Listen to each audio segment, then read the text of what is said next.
गिबियावनो धेमाजि जिल्लानि खौरांगिरि जानानै जोङो दिनैनि बे प्रेस मिट लानायनि गुबै थांखियानो जाहैबाय थांनाय 3 खालार खालि धेमाजि जिल्लानि बायदि बायदि जेंना जोंनि धेमाजि ओनसोलाव गोग्लैगासिनो थानाय बायदि बायदि जेंनाखौ जोङो बर' खौरांगिरि हिसाबै दिन्थिलांनो थाखाय गासिबो खौसे जानांगौनि थाखाय जोङो मोनसे गौथुम दानाय जायो। बे गौथुमनि मुङानो जाहैबाय धेमाजि जिल्ला बड'लेण्ड डिजिटेल खौरांगिरि गौथुम।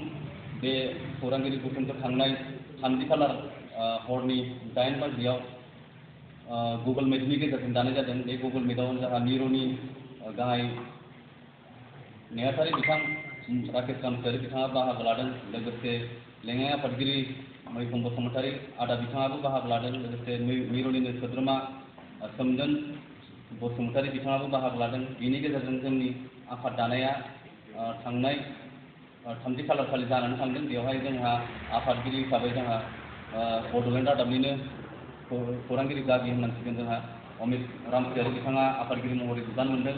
लोगोसे गाहाय नेहाथारि महरै आं गौतम बसुमतारी आंनो बिबानखौ मोनदों। लोगोसे लेङाइ आफादगिरि महरै जोंहा बड'लेण्ड रादाबनिनो सोमावसार नार्जारि बिथाङा मोनदों।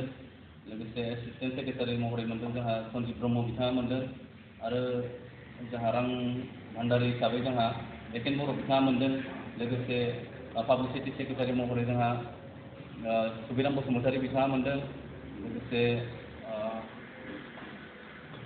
बेनि गेजेरजोंनो जोंहा गुबुन गुबुन जोंनि खौरांगिरि बिथांमोनखौबो बायदि बायदि बिबानाव होनानै जोंनि खौरांगिरि बे गौथुमखौ दादों।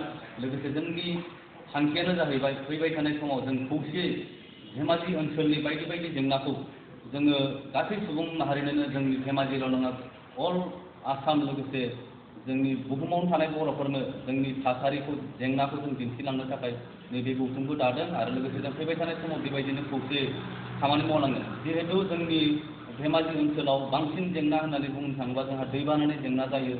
आरो जोंनि बर'फोरनि गेजेरावनो गोबां बायदि बायदि जेंना दं। बेफोरबायदि जेंनाखौ जों फैबाय थानाय समाव खौरांगिरि हिसाबै दिन्थिलांनो थाखाय जोङो नैबे खौरांगिरि गौथुमखौ दानाय जादों।